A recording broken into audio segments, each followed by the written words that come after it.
Kabilang sa mga karapatan ng kababaihan sa lipunan ang pagkakaroon ng access sa serbisyong medikal. Makatutulong ito para sa maayos na pamumuhay ng mga kababaihan tungo sa pagiging huwaran sa lipunan. Narito ang espesyal na ulat ni Dina Pagibitan. Kaakibat ng araw ng pagiging babae ang mga karapatang mangangalaga at titiyak ng kanyang kaligtasan sa hindi maiiwasang mapanghusgang lipunan. Kaya naman bilang babae, maiging alam mo hindi lamang ang listahan ng iyong mga karapatan, kung paano mo ito magagamit upang maiangat ang iyong sarili. Isa sa karapatang yan ang maayos na access sa health services dahil kaakibat rin ng pagiging babae ang pagiging isang ina. Bagamat malayong paglalakbay pa raw ang tatahakin ng bansa upang masagot ang lahat ng mga pangangailangang pangkalusugan ng mga kababaihan, patuloy naman daw ang paggawa ng hakbang ng gobyerno upang tugunan ito.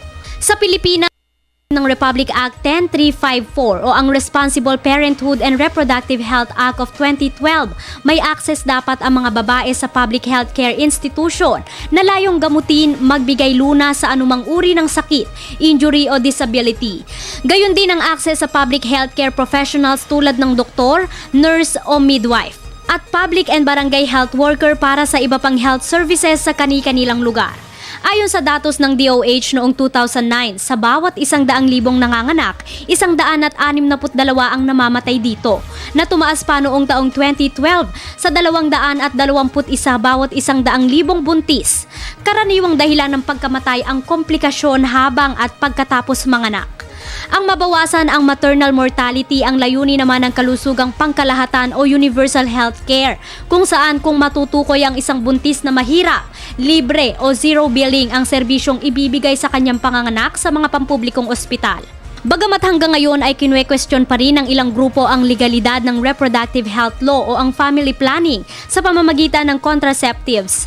Naniniwala naman si Attorney JJ Jimeno Atienza na nagkakaroon lamang ng misconception sa naturang issue.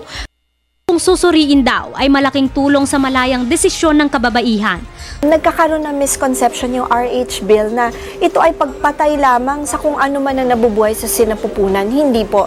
Ito ay binibigyan ng tsansa ang babae, ang isang ina, na makontrol niya ang dami ng anak at mabigyan din ng kahalagahan yung kalusugan ng kanyang matres.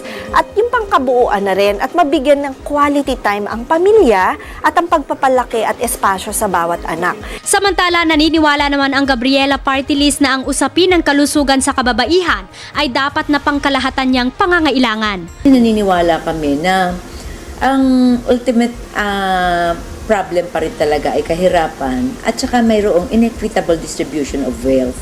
When we speak of women's health, ang attitude talaga namin, it should be comprehensive health, no?